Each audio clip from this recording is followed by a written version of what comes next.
Today, we're diving into a theory that, well, it might just change how you look at your screen forever.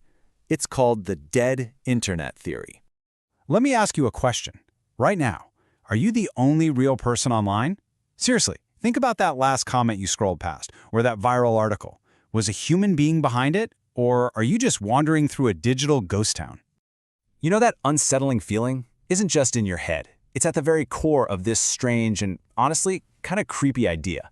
It suggests that the vibrant, messy human internet that we all grew up with might already be gone.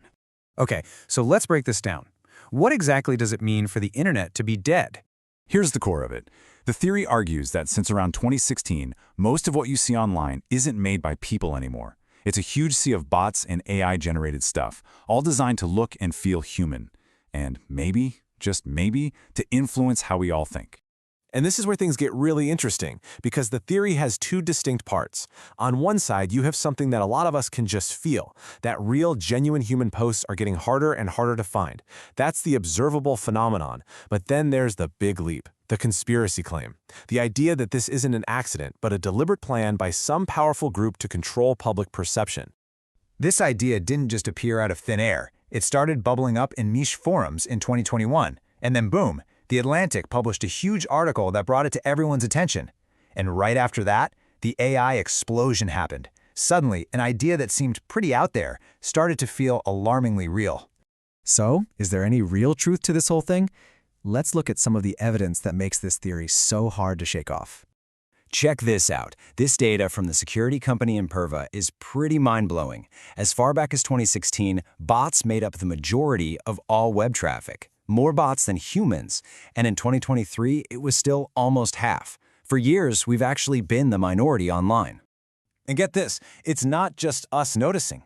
Insiders at YouTube were apparently so worried about this that they came up with a name for their worst-case scenario, the inversion. That was their term for the moment the system gets so overwhelmed with fake views that it can no longer tell the difference between what's real and what's fake, and it might even start flagging humans as the bots. And if you want to talk about scale, just look at this quote. A futures researcher predicted that we could be looking at a world where 99 to 99.9% of everything online is AI generated in the next few years.